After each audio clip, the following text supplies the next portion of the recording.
चलिए पहले डायमेंशन वाले जो दो कॉन्सेप्ट थे उसको मैं कंप्लीट कर देता हूँ, फिर न्यूमेरिकल स्टार्ट करता हूँ।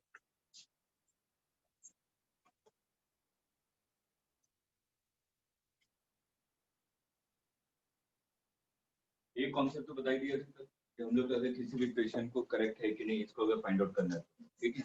अब सेकंड एप्लीकेशन का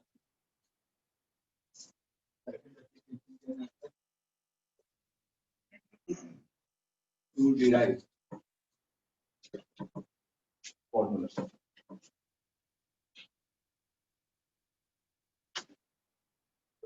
यहाँ पे सिंपल कॉन्सेप्ट को आप लोग समझिएगा, मैं एक एग्जांपल से समझा रहा हूँ कि फॉर्मूला कैसे डिराइव करते हैं, लेकिन हमें जो क्वेश्चन एग्जाम में आएगा वो आपको फॉर्मूला डिराइव नहीं करना रहेगा, लेकिन उस कॉन्सेप्ट को यूज करना पड़ेगा जो अभी मैं कॉन्सेप्ट समझा रहा हूँ। जैसे कि मैंने कहा कि आपने टाइम पीरियड के बारे में सुना, टाइम पीरियड सिंपल मैक्सिमम लोगों को पता भी होगा, T = 2 पाई √L/G, ठीक है। लेकिन यहाँ पे हमें क्या करना है, इसका हमें निकालना है, इसको स्टेपल कर दीजिए।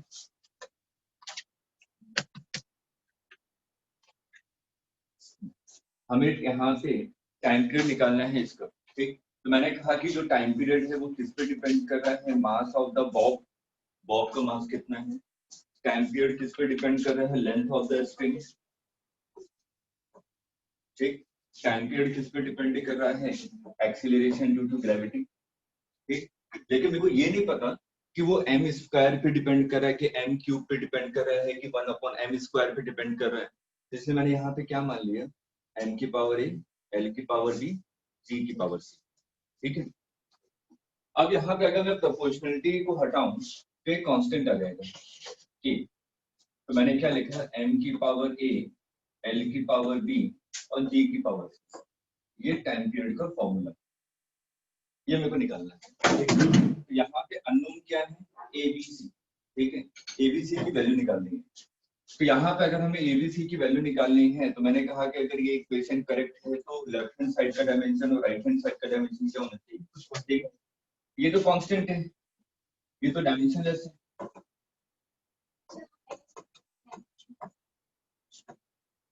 ये हमने प्रोपोर्शनलिटी कांस्टेंट आपका डायमेंशनलेस होगा। अभी यहाँ पे जो हम लोग मान के चल रहे हैं, हमें कोई लॉ थोड़ी ना निकाल रहे हैं, हमें कोई लॉ को डिराइव नहीं कर रहे हैं। देखिए जब भी लॉ निकाला जाता है, ऐसे एक एग्जांपल देता हूँ, जैसे कि न्यूटन ने लॉ निकाला, ठीक है। न्यूटन ने क्या कहा कि force of attraction between two heavenly bodies is equal to m1 m2 divided by r², ये निकाला ना। लेकिन स्टार्टिंग में अगर स्टेटमेंट आप लोग पढ़ेंगे तो लिखा रहता है force is directly proportional to m1 into m2 and inversely proportional to 1/r², ये लिखा रहता है, ठीक। और जब हम लोग प्रोपोर्शनलिटी कांस्टेंट हटाते हैं तो जी लिख देते हैं, ठीक। लेकिन जब स्टार्टिंग में जब उसने भी निकाला होगा तो उसने सिंपल यही कहा होगा कि हाँ प्रोपोर्शनलिटी कांस्टेंट के है, ठीक है। अब उस के को हम लोग एक्सपेरिमेंट परफॉर्म करते हैं, उसके बाद देखते हैं कि हाँ के की वैल्यू क्या है, ठीक। तो कहीं पे तो के की वैल्यू आपकी कांस्टेंट मिल जाती है और कहीं पे के की वैल्यू आपकी डायमेंशनलेस कांस्टेंट मिल जाती है। यहाँ पे जैसे जी क्या है, डायमेंशनल कांस्टेंट, ठीक है। और यहाँ पे अगर मैं के की बात करूँ तो डायमेंशनलेस कांस्टेंट। लेकिन अगर हम लोग कोई फॉर्मूला डिराइव कर रहे हैं, मैं तो कोई लॉ तो बना नहीं रहा, ठीक। तो अगर मैं कोई फॉर्मूला डिराइव कर रहा हूँ तो प्रोपोर्शनलिटी कांस्टेंट को मैं क्या मानूंगा, डायमेंशनलेस कांस्टेंट, ठीक। तो आपने इसको मान लिया डायमेंशनलेस है, तो m capital M, L length, G acceleration due to gravity, यही होता है ना। तो देखिए ये कितना आ गया, m की पावर a, l की पावर b प्लस c और t की पावर -2c, और लेफ्ट हैंड साइड में क्या है, t, और तो है ही नहीं ना कुछ। मैंने कहा कि अगर ये डायमेंशनली करेक्ट है तो दोनों इक्वल होने चाहिए, ठीक। यहाँ पे m की पावर कितनी है लेफ्ट हैंड साइड में, 0, तो इसका मतलब a = 0। L की पावर क्या है, 0, that means b + c = 0। t की पावर क्या है, 1, इसका मतलब -2c = 1, तो c = -1/2, ठीक। अब c की वैल्यू अगर मैं यहाँ पे पुट करूंगा तो b इज इक्वल टू कितना आ जाएगा +1/2। ठीक है, तो देखिए a b और c की वैल्यू निकल गई। ये तीनों वैल्यू हम लोग कहाँ पुट करेंगे, इसमें। तो देखिए फॉर्मूला क्या निकल जाएगा, p is equal to k m की पावर 0, m की पावर 0 दैट मींस 1, l की power b that means l की पावर 1/2 और g की पावर -1/2 दैट मींस 1/2। तो ये देखिए क्या आ गया, k under root l/। Clear? तो मेथड को सीखिए कि कैसे अप्लाई करते हैं।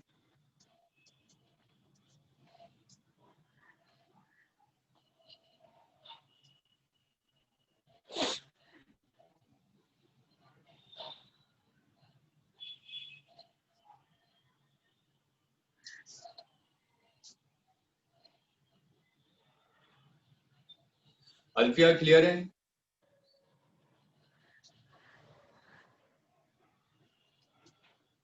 अल्फिया क्लियर है? नो सर, वो हम ज्वाइन ही नहीं हो रहा था, लेट हुआ थोड़ा लास्ट से। अच्छा ठीक है मैं बता देता हूँ, अभी रिकॉल करवा देता हूँ। अच्छा मेरी वॉइस आ रही है? यस। ठीक है, तो देखिए यहाँ पे हमें क्या करना है, यहाँ पे हमें टाइम पीरियड फाइंड आउट करना है, मतलब कि डिराइव फॉर्मूला। जैसे डायमेंशन एनालिसिस का कल पहला एप्लीकेशन बताया था, to check the correctness of the equation. ठीक है, और सेकंड एप्लीकेशन क्या है, टू डिराइव फॉर्मूला। अगर हमें फॉर्मूला डिराइव करना है तो डायमेंशन की मदद से फॉर्मूला डिराइव कर सकते हैं। हमने यहाँ पे एग्जांपल लिया है time period of simple pendulum. Pendulum का टाइम पीरियड निकालना चाहते हैं, तो मैंने कहा कि जो टाइम पीरियड है वो किस पे डिपेंड कर रहा है, मास पे, length of the string and acceleration due to gravity. लेकिन मेरे को ये तो पता नहीं है कि मास की पावर क्या है, तो मैंने एक अननोन मान लिया, m की पावर a, l की पावर b, v की पावर c। अब अगर मैं प्रोपोर्शनलिटी को हटाऊंगा तो एक कांस्टेंट आ जाएगा k। ठीक, तो मैंने क्या लिखा, time period is equal to m की पावर a, l की power b, g to the power c। तो मेरा यहाँ पे मेन मुद्दा क्या है, a, b और c की वैल्यू फाइंड आउट करना। ठीक, तो आपने यहाँ पे क्या लिखा, m का डायमेंशन क्या होता है, कैपिटल M। ठीक, और उसी तरीके से L का डायमेंशन क्या होता है, कैपिटल L। G क्या है, acceleration due to gravity. Acceleration का डायमेंशन क्या होता है, LT-2। अब दोनों तरफ हमने कंपेयर कर दिया। ठीक है, राइट हैंड साइड का जो डायमेंशन है, जो लेफ्ट हैंड साइड का डायमेंशन है, दोनों को कंपेयर करेंगे। यहाँ पे m है क्या, नहीं है, मतलब कि m की पावर 0 है, और यहाँ पे m की पावर a है, that means a is equal to 0। यहाँ पे l है क्या, नहीं है, तो l की पावर 0, और यहाँ पे क्या, l की power b plus c, that means b plus c is equal to 0। और यहाँ पे क्या है, -2c। -2c बेटा किसके इक्वल होगा, 1 के इक्वल। तो यहाँ से c की वैल्यू आ जाएगी, b की वैल्यू आ जाएगी, a की ऑलरेडी निकाल चुके हैं, सभी की वैल्यू यहाँ पे पुट कर दीजिए, फॉर्मूला आ जाएगा, नोट कर लीजिए।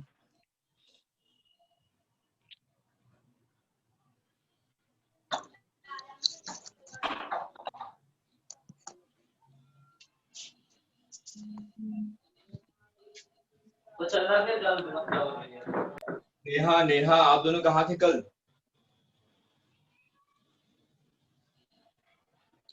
सर कुछ काम था कल। ओके, और स्नेहा आपका? तो मैं स्कूल गई थी मार्कशीट लेने। ठीक है, नोट कर लिया सबने? नेक्स्ट पे चलें।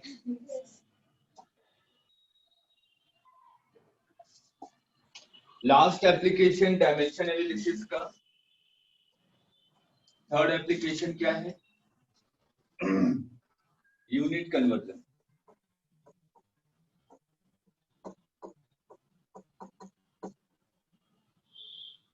अब देखिए कॉन्सेप्ट को समझिएगा, जैसे कि मैंने कहा एसआई यूनिट और सीजीएस यूनिट। मैंने कहा कि मेरे पास फोर्स है, फोर्स की एसआई यूनिट क्या होती है, न्यूटन, और सीजीएस यूनिट क्या होती है, डायमंड। तो मेरे से पूछा गया 1 newton is equal to how many diamond. ठीक है, ये मेरे को निकालना है। अब ये बताइए, जो फोर्स का डायमेंशन है MLT-2, वो तो इस चीज पे डिपेंड करता ही नहीं है कि वो एसआई में लिखा है कि सीजीएस में लिखा है ना। तो यहाँ पे अगर मैं बोलूं कि SI में जो डायमेंशन है या CGS में जो डायमेंशन है फोर्स का वो तो सेम रहेगा ना, ठीक। तो मैंने मान लिया 1 newton is equal to N2 dyne. देखो N2 की वैल्यू फाइंड आउट करनी है, N2 की वैल्यू है क्या, ठीक। तो मैंने लिखा 1 न्यूटन मतलब कि MLT माइनस 2, तो इसको मैं M1 L1 T1 माइनस 2 लिखा, ठीक है। ऐसा ही बनेगा इज इक्वल टू CGS कितना है N2 और क्या है MLT माइनस 2, इसको मैं 2 लिखता हूँ। मेरे को किसकी वैल्यू कैलकुलेट करनी है, N2 की वैल्यू। तो अगर मेरे को N2 की वैल्यू कैलकुलेट करनी है तो N2 इज इक्वल टू देखिए क्या हो जाएगा, डिवीजन में चल जाएगा।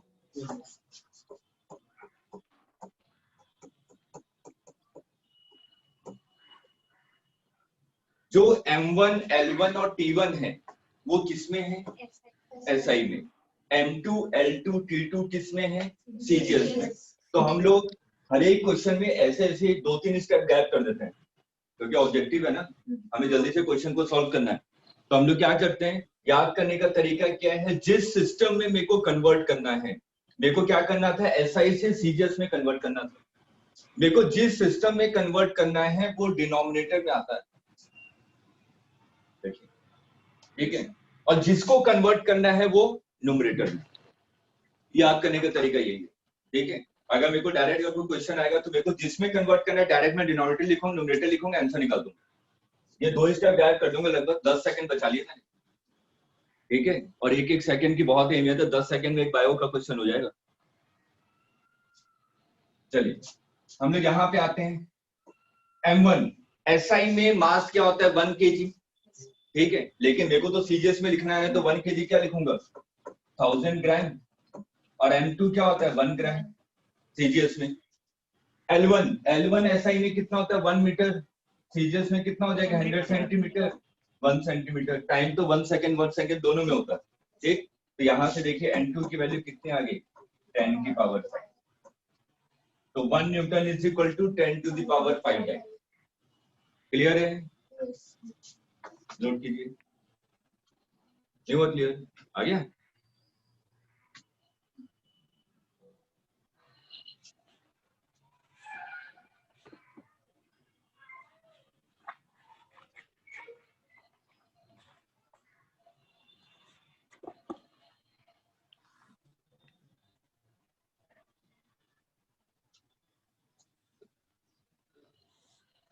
नेहा क्लियर है,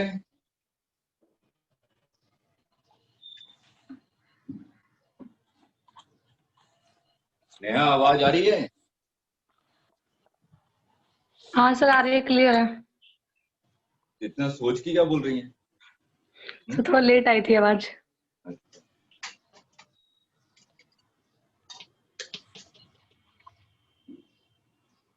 चलिए आपको मैंने बोला था कि आज शीट डिस्कशन करेंगे, प्रिंट आउट निकाली आप लोगों ने।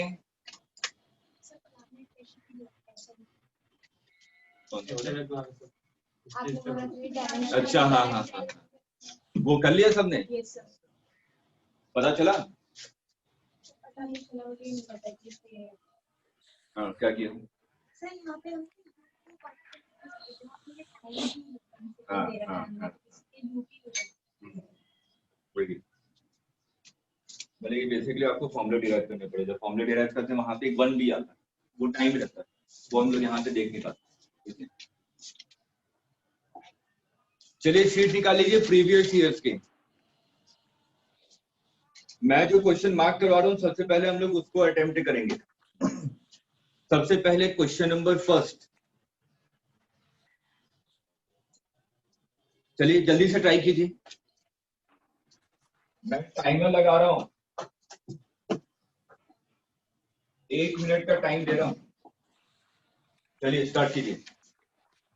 Question number first, Sneha video on कीजिए।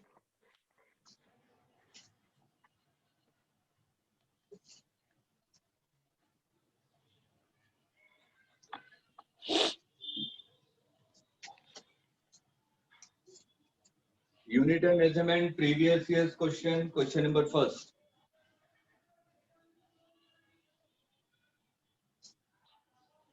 नहीं हो गया? ठीक।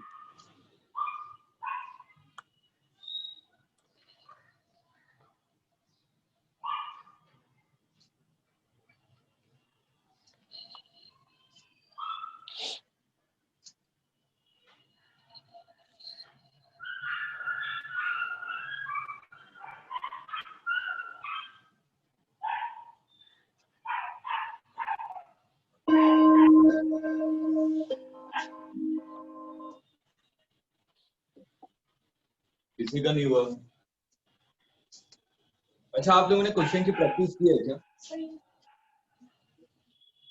ठीक है, मैं डाउट्स पहले पूछता हूँ कि जो जो डाउट्स है, उसके बाद फिर रैंडमली अपनी तरफ से करवा दीजिए। ठीक है, फर्स्ट पेज में किसी का डाउट है क्या 1 से लेकर 12 तक? कौन सा? सर वो परसेंटेज एरर वाले सॉल्व कराना है, वो परसेंटेज एरर वाले नहीं हो। क्वेश्चन नंबर 6 करवा दूं? यस। ठीक है, करवा देता हूँ। डाउट तो डाउट होता नहीं किसी का भी हो। चलिए, एक अगर आप बता देंगे तो बाकी दूसरे करने में आसानी होगी। हाँ हाँ, ठीक है ठीक है। देखिए क्वेश्चन नंबर 6, क्वेश्चन नंबर 6 आपको दिया हुआ है, in an experiment percentage error in A is 1%, percentage error in B is 2%, percentage error in C 3%, and D is 4%. Formula है P is equal to A cube B square divided by C into D। कल एक formula लिखा है मैंने, delta P upon T is equal to 3 delta A upon A plus 2 delta B upon T plus delta C upon C plus delta D upon D। ये percentage error दिया हुआ है ना, कितना है 1, तो 3 into 1 3 प्लस 2 into 2 4 प्लस ये कितना दिया हुआ है 3 प्लस 4 कितना आ रहा है 14%।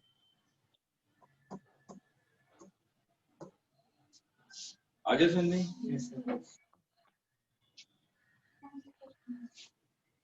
Question number 10। चलिए सेकंड भी कर लेते हैं, डाउट है सेकंड वाला, उसके बाद 10 पे आता हूँ।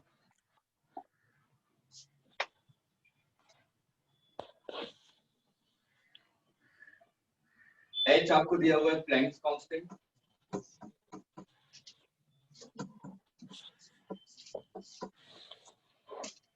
C speed of light, G gravitational constant.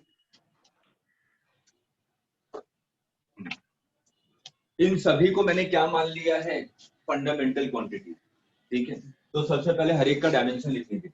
Planks constant का dimension E is equal to h mu, मतलब कि h अपॉन t, तो h इज इक्वल टू क्या हो जाएगा E into t। Energy, energy का क्या होता है, एनर्जी का डायमेंशन m, ये होता है ना। ठीक है, और टाइम तो ml स्क्वायर t माइनस 1।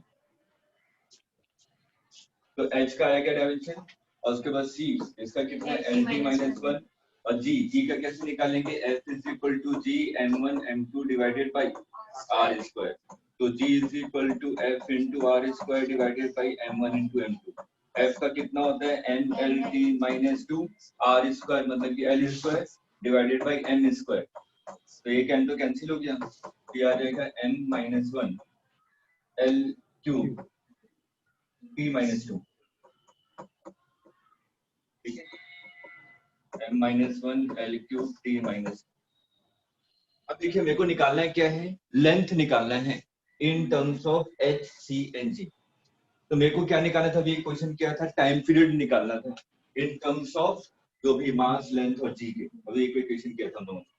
तो यहाँ पर हम लोग क्या लिखेंगे, l is equal to h की पावर a, c की पावर b और g की पावर c।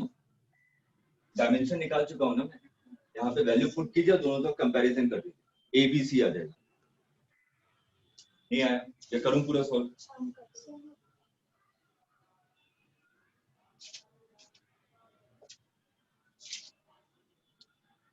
क्वेश्चन नंबर कौन सा था? 10th 8 वाला, ठीक है, बता। पहले 10 देखते हैं, इसको नोट कीजिए।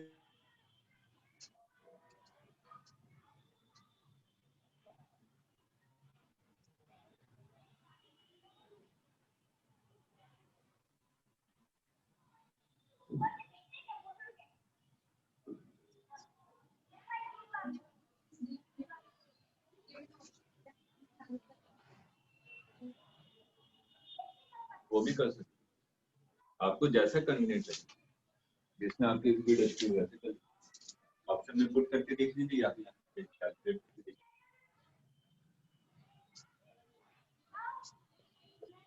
अल्फिया हो गया? Yes sir. कि क्या वैल्यू आ रही है एबीसी की? आपने भी छोड़ दिया, मैंने छोड़ा तो आपने भी छोड़ दिया। नहीं मैंने आपके नहीं, हम भरोसे छोड़ा, थे। आपने किसके भरोसे नहीं छोड़ा? नहीं, हम वही कर रहे थे।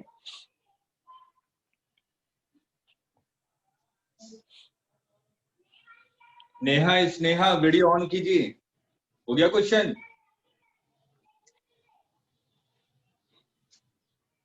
नेहा हो गया?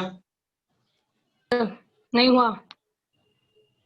तो ट्राई कीजिए, इसकी वैल्यू निकल गई इस क्वेश्चन की।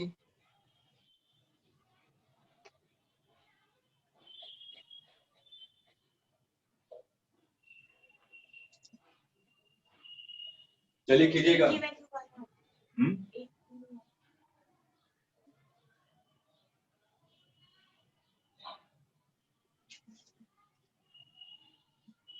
कोई ऑप्शन नहीं आ रहा, देख लीजिए, कर सकते हैं ना।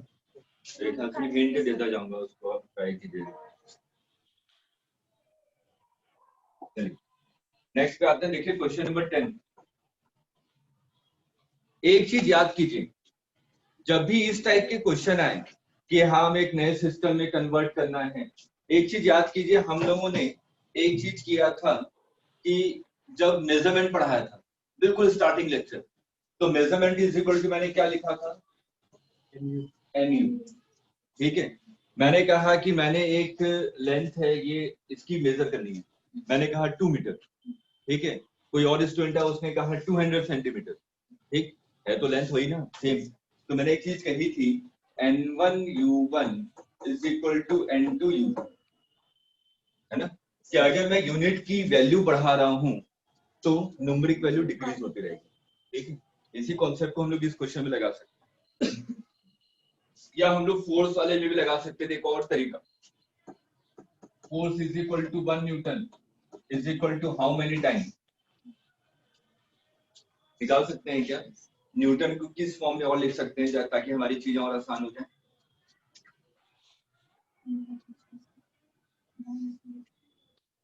न्यूटन को क्या, मास इनटू एक्सीलरेशन होता है ना। हाँ, और एक्सीलरेशन मतलब मेरे को लिखना है ताकि मैं एक ही लाइन में आंसर निकालूं, मेरे को m1 m2 m3 ये सब ना करना पड़े, डायमेंशन से बच जाऊं। क्या करूं? इनकी भी यूनिट्स लिख देते हैं, इनकी यूनिट्स। हाँ हाँ, तो ये की भी कितनी हो, जैसे कि इसका मैंने कहा ये मास है केजी मीटर पर सेकंड स्क्वायर। ठीक है, मेरे को इसको क्या करना है, सीजीएस में कन्वर्ट करना है। तो n1 की वैल्यू कितनी है? 1, और u1 कितना है? केजी मीटर पर second square is equal to n2, ये निकालना है। और u2 मतलब कि सीजीएस में केजी की जगह ग्राम, मीटर की जगह सेंटीमीटर, और सेकंड तो सेकंड ही रहता है। ठीक है, तो मैं यहाँ पे केजी को कन्वर्ट कर दूं 1000, और मीटर को कन्वर्ट कर दूं 100 डिवाइडेड बाय 1। यहाँ से देखें n2 की वैल्यू डायरेक्ट आ, वही काम कर रहे हैं मैं घुमा के, उधर डायमेंशन के टर्म में भी लिखा था, यहाँ पे इसके टर्म में लिख दिया। अब जल्दी से क्वेश्चन नंबर 10 करके दिखाइए, ये हिंट देखा 10 की लिखी, यही कॉन्सेप्ट अप्लाई कीजिए। N1U1 is equal to N2U2।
आगे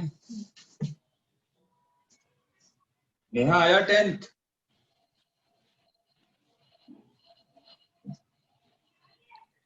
सर मेरे पास सीट नहीं है। मैं इतने दिनों से कह रहा हूँ शीट डिस्कस करूंगा, व्हाट्सएप ग्रुप में नहीं है आप? नहीं मैं ना कल से ना बनाया करूंगी, मुझे ऑनलाइन कुछ समझ में नहीं आ रहा। क्या क्या क्या? मैं एक दो क्लास अटेंड सर मैंने बस एक दो क्लास अटेंड की, मुझे कम समझ में आ रहा है। आपकी वॉइस ब्रेक हो रही है नेहा, क्या कह रही हैं आप? सर बोल रही हूँ मैंने एक दो क्लास अटेंड की है, मुझे बहुत कम समझ में आ रहा है। अच्छा, मतलब कि आपने एक ही क्लास अटेंड की इसके कारण? हाँ सर मैं ना परसों से ऑफलाइन आया करूंगी। उसके लिए रेगुलर आना जरूरी है ना, ठीक है? हाँ सर इसलिए मैं बोल रहा हूँ कि जो हम लोग नेक्स्ट चैप्टर स्टार्ट करेंगे उसके लिए रेगुलर रहिएगा, ठीक है? चलिए, हो गया सर। पक्का? और डाउट बताइए। 12 जल्दी से क्वेश्चन नंबर 12 रीड कीजिए आप लोग। Question number 12।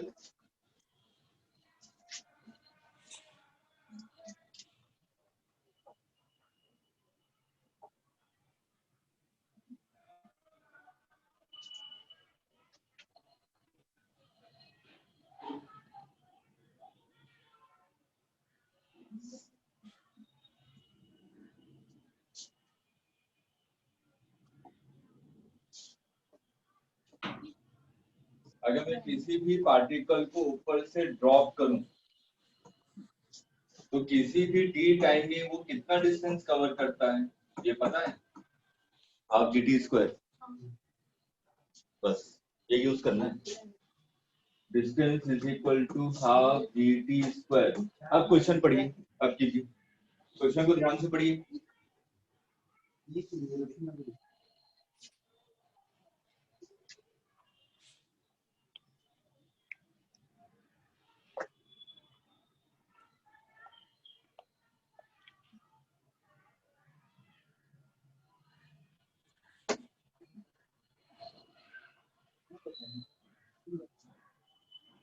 g is equal to कितना हो जाएगा?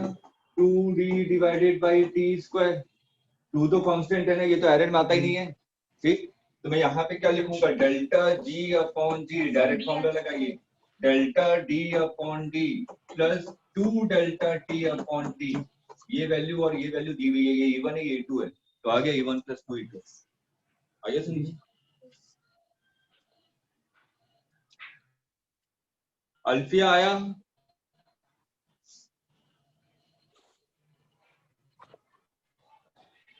अल्फिया नहीं यस आया? सर। नहीं आया तो बताइए। नहीं सर। अच्छा, क्या नहीं आया? आपको आ रही है हमारी आवाज? ये स्टार्टिंग वाला हेलो सर। बोलिए। हाँ अल्फिया आप वीडियो मतलब ऑफ वो कर लीजिए क्वेश्चन क्योंकि के आपकी बारे में वॉइस हमको क्लियर नहीं नहीं आ रही मालूम, है। आप जो वीडियो बोले ऑफ कर तो लीजिए, वॉइस क्लियर नहीं आ रही है, वीडियो ऑफ कर लीजिए, वॉइस क्लियर नहीं आ रही है। आप बताइए।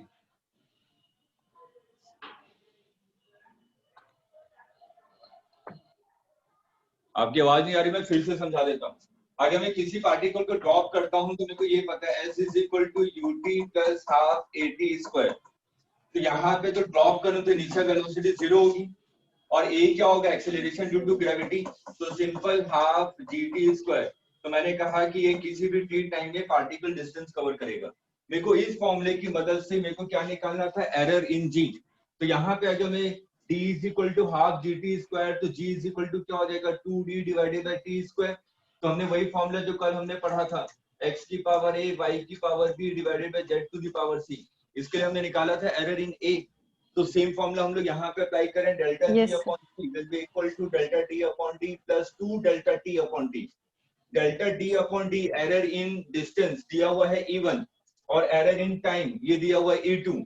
तो ये वैल्यू हो जाएगी बेटा e1 प्लस 2e2। अब क्लियर है अल्फिया? Yes sir. सर लेकिन आप ये समझा दे रहे तो वो समझ आ जा रहा है, लेकिन आप जैसा अभी ये देख के मतलब फॉर्मूला यूज कर लिए कि ये क्वेश्चन में आपने ये a is equal to x ये वाला फॉर्मूला यूज कर, तो हमको वो क्लिक नहीं हो रहा कि मतलब ये क्वेश्चन में वो फॉर्मूला कैसे यूज कर रहे हैं। क्योंकि असल में क्या है, ये वाला जो फॉर्मूला है वही अभी हम समझ लोग नहीं आ रहा कि कब। हाँ स्ट्रेट लाइन मोशन में पढ़ेंगे, ठीक है, ये मैं बताऊंगा, मोशन अंडर ग्रेविटी। अच्छा नेक्स्ट, ठीक। ठीक है, नेक्स्ट पेज पे आ जाइए।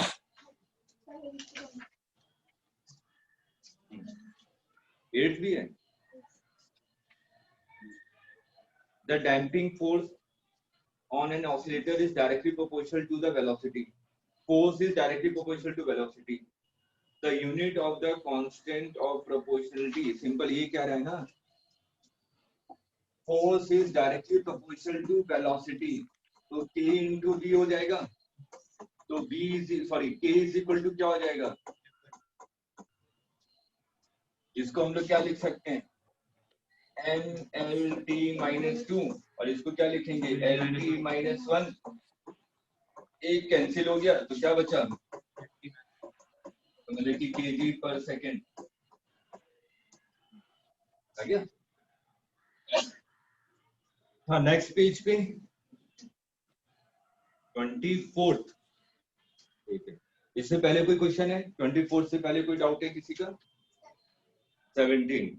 17 से पहले किसी का कोई डाउट है? नहीं, चलिए क्वेश्चन नंबर 17।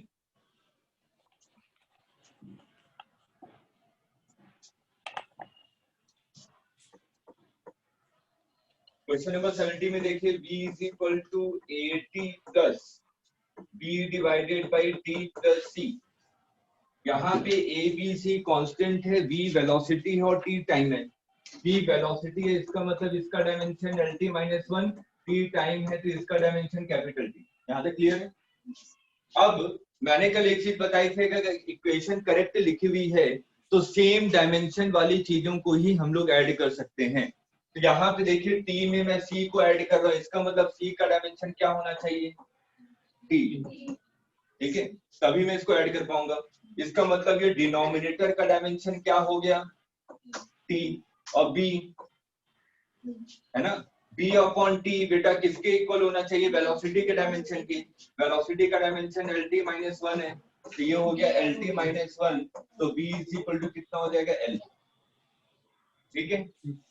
इधर आते हैं AT, t का डायमेंशन कैपिटल T, AT ये भी किसके इक्वल होना चाहिए, lt माइनस 1 के इक्वल, तो a इज इक्वल टू आ जाएगा lt माइनस 2। देखिए सबका डायमेंशन आ गया, c का, b का और a का। क्लियर है? 17th के बाद कौन सा था, 24th, सेम कॉन्सेप्ट है वैसे, बताता हूँ। देखिए 24th, p plus a upon b square is equal to b theta upon b। यहाँ पे p प्रेशर है, तो प्रेशर का डायमेंशन क्या होता है, force per unit area, force MLT minus 2 per unit area. एक तो कैंसिल हो गया, तो यह आ जाएगा ML minus 1 T minus 2। Pressure में प्रेशर को ही ऐड किया जा सकता है, ठीक है, प्रेशर में प्रेशर को ही ऐड कर सकते हैं। इसका मतलब A upon V square, V तो वॉल्यूम है, तो वॉल्यूम का कितना होता है L3, स्क्वायर करेंगे तो L की पावर 6, ये किसके इक्वल होना चाहिए? बस यहाँ से एक आ जाएगा डायमेंशन। उसी तरीके से थीटा, थीटा यहाँ पे क्या दिया है? टेम्परेचर। हाँ टेम्परेचर है, तो ए और बी का डायमेंशन निकालना, बी वॉल्यूम है। अच्छा सिर्फ ए का निकालना, आ गया।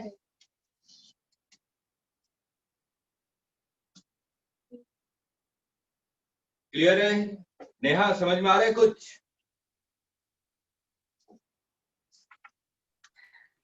सब थोड़ा बहुत आ रहा है। क्लास मिस कर दी, कल ही पढ़ाया था डायमेंशन, आज ये कम से कम समझ में आ जाता। आगे से मत कीजिए ऐसा। नेक्स्ट और कोई डाउट है? 32, ठीक है, ये 32 पे आते हैं।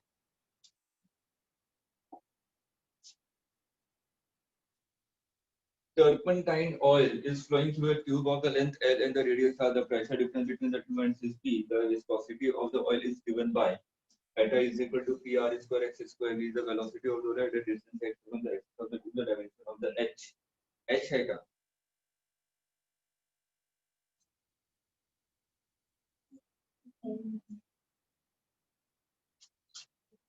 कुछ मिसप्रिंट हो रहा है, H तो है ही नहीं इसमें। मेरे ख्याल से ये इसके बारे में बात कर रहा है, एटा के बारे में, ठीक है। तो ये लिखा है इसी को, ये क्या है आपकी P R square x square divided by 4b, ये एल है ना, एल। हाँ अब देखिए आर स्क्वायर, आर का डायमेंशन कितना है? मीटर, तो मतलब कि मीटर स्क्वायर हो गया। मीटर स्क्वायर में से मीटर स्क्वायर को ही सब्ट्रैक्ट किया जा सकता है, तो मतलब कि इसका डायमेंशन कितना हो गया, मतलब इसकी यूनिट कितनी हो गई? मीटर स्क्वायर, ठीक है। मीटर स्क्वायर का मतलब क्या हो गया? Dimension L square. अब ये प्रेशर है, प्रेशर का डायमेंशन अभी आपने निकाला था M L minus 1 T minus 2। ये वेलोसिटी है एल टी माइनस 1 और ये एल है, सबकी वैल्यू पुट कर दीजिए। पी का dimension M L minus 1 T minus 2 into L square divided by v L T minus 1 into L, तो ये भी एल स्क्वायर। देखिए क्या क्या टर्म कैंसिल हो रहे हैं, टी माइनस 1 एक कैंसिल हो जाएगा, एक एल स्क्वायर कैंसिल हो गया, तो ऊपर क्या बचा? M L minus 1 T minus 1। देखिए ऑप्शन है क्या?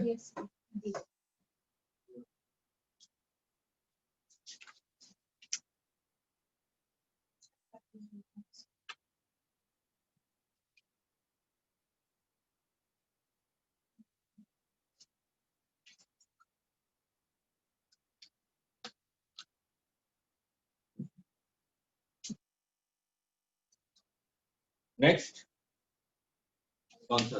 33।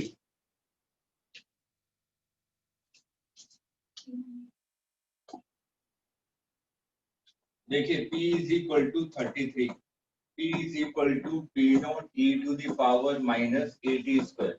कल एक चीज मैंने बताई थी कि e की पावर डायमेंशनलेस होती है, ठीक। तो इसका मतलब क्या हुआ? हाँ, तो इसकी डायमेंशन क्या हो गया? डायमेंशनलेस मैंने 1 मान लिया, तो a इज इक्वल टू कितना हो जाएगा? 1/t square, that means t की पावर माइनस 2। ये a का डायमेंशन आ गया। हाँ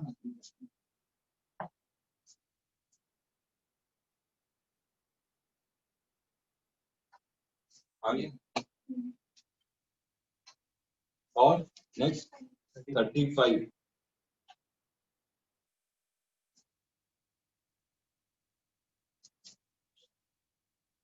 जल्दी से क्वेश्चन नंबर 35 रीड कीजिए।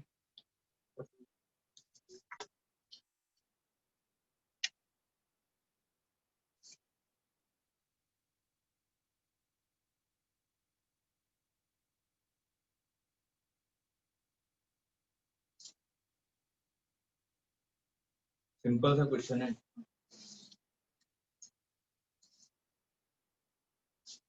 देखिए question number 35। A certain body weight 22.42 ग्राम, मास दिया हुआ है। and volume is 4.7 cc. 4.7 cc का मतलब क्या हुआ? 4.7 centimetre cube. Error in mass delta M दिया हुआ है, कितना है? 0.01. और एरर इन वॉल्यूम ये दिया हुआ है आपको 0.1. डेंसिटी में एरर निकालना है. डेंसिटी इज इक्वल टू क्या होता है? Mass upon volume. ठीक है, इसको अगर मैं लिखूं मास अपॉन वॉल्यूम, इसको कैसे कर सकते हैं? डेल्टा मतलब कि एरर इन डेंसिटी निकालना है. देखिए बिल्कुल सिंपल सा क्वेश्चन है, अब तो करके दिखा दीजिए.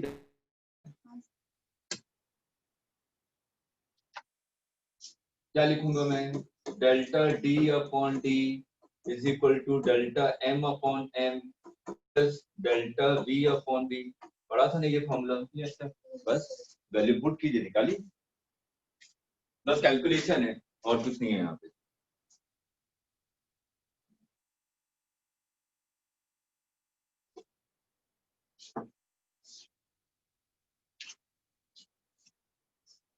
हो जाएगा? नहीं होगा? कैलकुलेशन बेटा वैल्यू पुट कीजिए, सब मैंने लिख दिया है.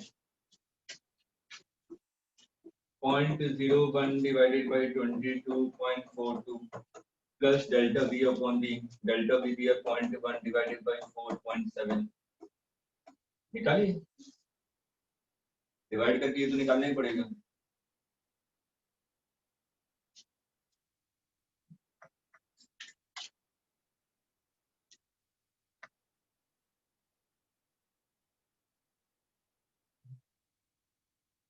बस मैं हिंट देता हूँ, इस चीज का ध्यान में रखना जो आप जल्दबाजी में गड़बड़ कर देते हैं. इन दोनों को डिवाइड कर रहा हूँ मैं, ठीक है?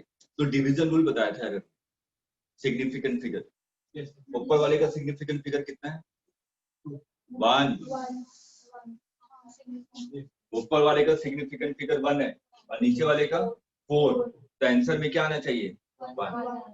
ठीक है, और ऊपर कितना है? 1. नीचे कितना है? 2. तो इसके आंसर में भी कितना आना चाहिए? 1. उसके बाद दोनों को ऐड कर दीजिए. ठीक है, कर लीजिएगा, घर पे कीजिएगा कैलकुलेशन. हम लोग अगला क्वेश्चन करते हैं. हिंट लिख लीजिए, जो मैंने सिग्निफिकेंट फिगर बताया, गलती यहीं पे करते हैं आप लोग.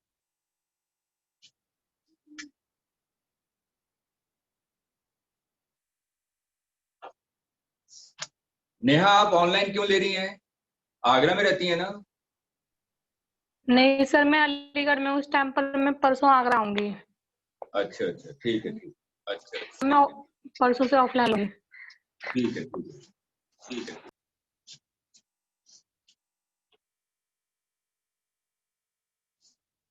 हो गया?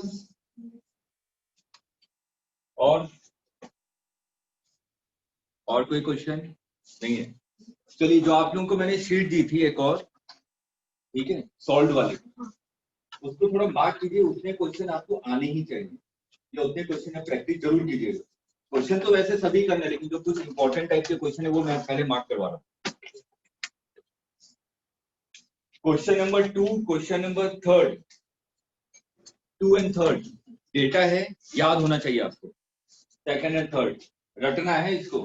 Question number 2 and 3.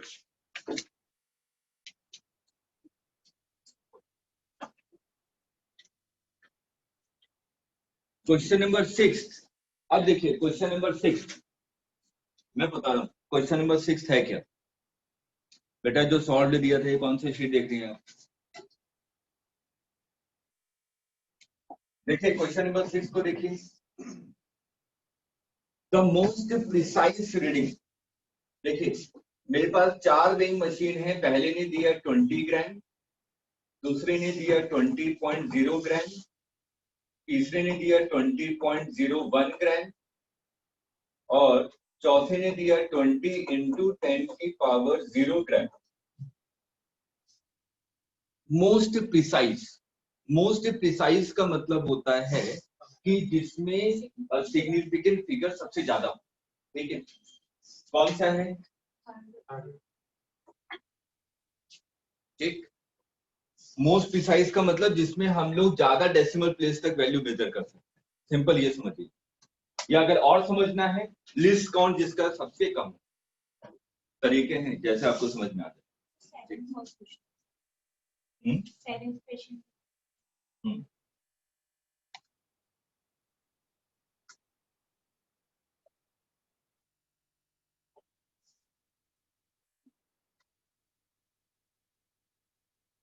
ये आ गया, प्रिसाइज लिख लीजिएगा, प्रिसाइज का मतलब क्या है, ठीक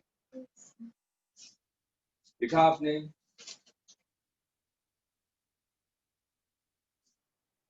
बेटा ड्रॉपर बैच में मेरी जुबान चलेगी, आपका पेन चलता रहेगा, आप मेरी तरफ देखते रहेंगे, लिखते रहेंगे, ये होता है ड्रॉपर बैच का मतलब। मैं अगर डिक्टेट करवाऊंगा तो पॉसिबल नहीं है मेरे लिए डिक्टेट करवाना। अब देखिए क्वेश्चन नंबर 7 में मोस्ट एक्यूरेट रीडिंग। एक्यूरेट का मतलब क्या होता है, जिसमें एरर सबसे कम हो, ठीक है। तो हमें दिया हुआ है कि जो accurate reading of the length of 6.28 centimetre, मतलब कि 2 वैल्यू कितनी है, अब मेजर्ड वैल्यू मेरे को 4 दी हुई है।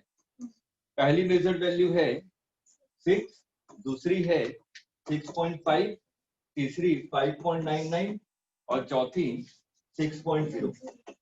सब्ट्रैक्ट करते जाइए, मेजर्ड वैल्यू माइनस 2 वैल्यू, और जिसमें सबसे कम एरर आ रहा होगा वही क्या होगा, मोस्ट एक्यूरेट।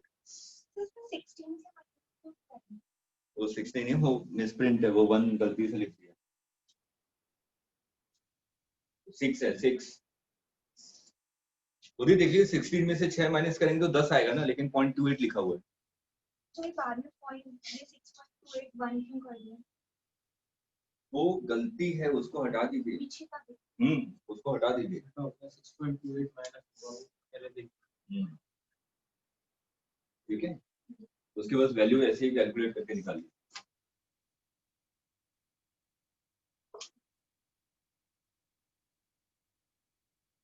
चलिए मैं आगे बता रहा था, और कौन सा है,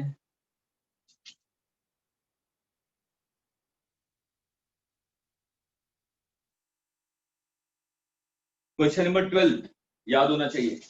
क्वेश्चन नंबर 12, क्वेश्चन नंबर 13, ये सब ट्राई करने हैं, ट्राई तो सभी करने, लेकिन इसको हायर प्रायोरिटी पे ट्राई करेंगे। 14 सेम प्रिसाइज वाला आ गया।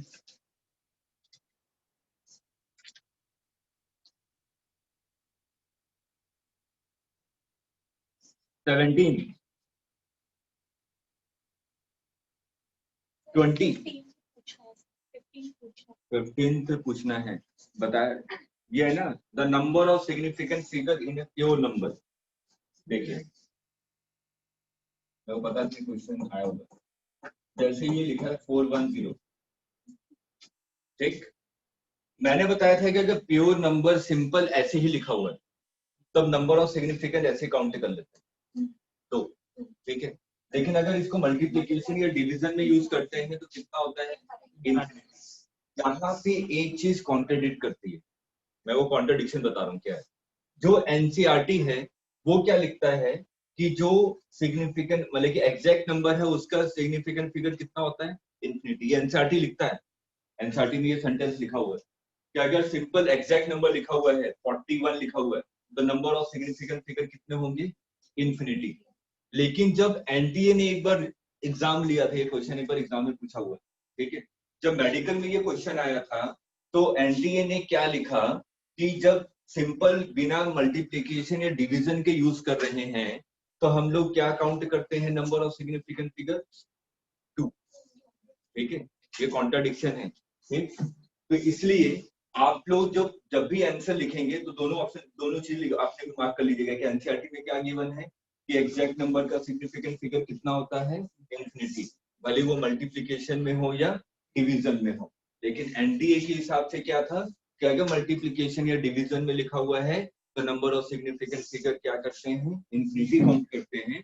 लेकिन अगर ऐसे ही लिखा हुआ है तो नंबर ऑफ सिग्निफिकेंट फिगर क्या होते हैं, नॉन जीरो, ठीक है। लेकिन जब भी हम लोग पेपर में लिखेंगे, पेपर में हो गया ना कि पेपर में करें क्या, पेपर हमेशा एनसीईआरटी को करेक्ट मानते, ठीक है। कौन सा करेक्ट हो गया, एनसीईआरटी का, तो इसका कितना हो जाएगा। और यही क्वेश्चन जब इंजीनियरिंग वाले स्टूडेंट को आता है तो वो आंसर क्या लिखता है, ऐसे बहुत सारे क्वेश्चन कि वो इंजीनियरिंग में आंसर कुछ और होता है और हम लोग मेडिकल में करते हैं तो उसका आंसर कुछ और होता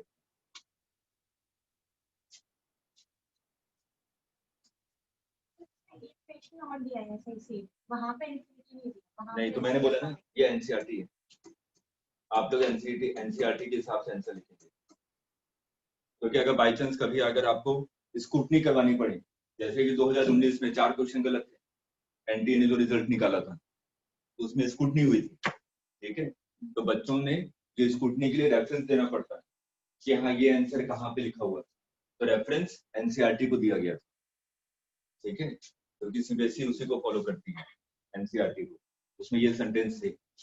देखिएगा 2019 का, अगर आपको नहीं देखा होगा तो एक बार देखिएगा गूगल में, 4 क्वेश्चन गलत थे एनटीए के हिसाब से।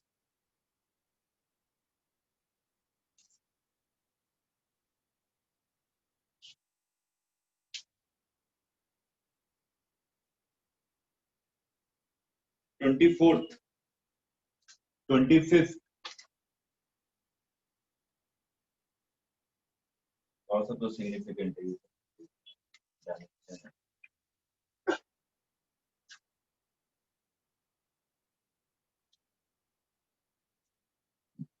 क्वेश्चन नंबर 41, 44 जो डिफरेंट टाइप के क्वेश्चन है उसको जरूर ट्राई कीजिए।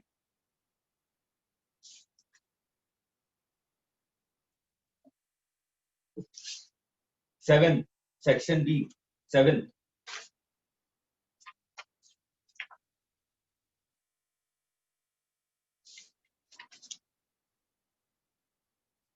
15, 17, 19,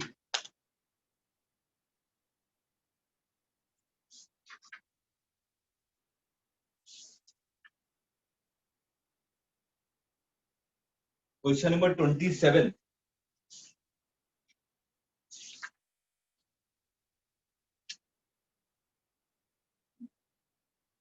30th,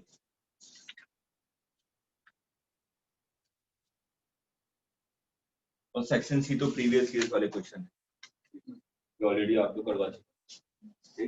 अच्छा ये बताइए इस शीट को कब डिस्कस करना है? कल तक आप लोग ट्राई कर लेंगे? करना पड़ेगा, मजबूरी है, ठीक है, नहीं करेंगे तो मैं तो अगला चैप्टर स्टार्ट कर दूंगा। तो अप्रोक्सीमेटली 60-70 क्वेश्चन होंगे, आराम से 3 घंटे बैठिए और बिल्कुल टाइम मैनेजमेंट के हिसाब से, जैसे आप लोग एग्जामिनेशन हॉल में बैठे होंगे। मैं बता रहा हूँ अगर आप घर में अगर प्रिपरेशन कर रहे हैं तो 45 क्वेश्चन 1 घंटे से ज्यादा नहीं लगना चाहिए, और इसी पे आपको प्रैक्टिस करनी है, क्योंकि अगर यहाँ पे अगर आपने 45 क्वेश्चन 1 घंटे में किया तो एग्जामिनेशन हॉल में कम से कम 1.5 घंटे लेंगे आप, लगभग 1.5 गुना बढ़ जाता है टाइम, क्योंकि वहां पे प्रेशर होता है एग्जामिनेशन हॉल में, ठीक है। तो अभी आप लोग जितनी भी प्रैक्टिस करेंगे 45 क्वेश्चन 1 आवर, लेकिन आफ्टर 15 डेज अब 45 क्वेश्चन आपके कितने देर में होने चाहिए? 45 मिनट्स में, ठीक है, स्पीड तभी बढ़ेगी। और इसलिए शीट दिया हूं और शीट के जब भी क्वेश्चन की प्रैक्टिस कीजिए तो इसी के हिसाब से कीजिए, ये नहीं कि बैठ के घंटों बैठूंगे 2 क्वेश्चन में, ठीक है। तुरंत एग्जामिनेशन हॉल की तरह क्वेश्चन पढ़ा, समझ में आया, लिखा, नहीं आया तुरंत स्किप करके दूसरे क्वेश्चन पे, दिमाग उसी के हिसाब से प्रैक्टिस करेंगे तब जाके 7 महीने में आपका दिमाग उसी के हिसाब से स्टेबल होगा कि हाँ मेरा दिमाग अब उसके हिसाब से चलने लगा एग्जामिनेशन के हिसाब से। और आपकी आदत क्या होती है? घंटों बैठ के करते रहते हैं, बोलते हैं सर 60 क्वेश्चन थे, पूरा दिन भर फिजिक्स ही पढ़ा मैंने, ठीक है, 60 क्वेश्चन नहीं हुए, होगा भी नहीं, ठीक है, क्योंकि आपको दिमाग ने आपने दिमाग को क्या किया? रिलैक्स मोड में ले गए कि आराम से करेंगे, ठीक है, तो आदत बन जाती है दिमाग की, ठीक है। तो कल मिलते हैं और इस शीट को बेटा जरूर से सॉल्व कीजिए। उसके बाद जो डीपीपी है दिया है मैंने, डीपीपी मैं नहीं डिस्कस करूंगा, वो सिर्फ और सिर्फ आपके लिए है, उसमें जो डाउट्स आएंगे वो आप पूछ सकते हैं। सर कल क्या पढ़ाएंगे आप? क्लियर रखूंगा। हाँ बताइए। नहीं सर कल क्या पढ़ाएंगे? मैं अभी इसी को रख रहा हूँ, यही डाउट डिस्कशन, ठीक है, मंडे से नया स्टार्ट करूंगा, अभी स्टार्ट नहीं कर रहा हूँ, ठीक है, मंडे से नया चैप्टर स्टार्ट करूंगा स्टेट लैंग्वेज, ठीक है। अल्फिया कल तक हो जाना चाहिए।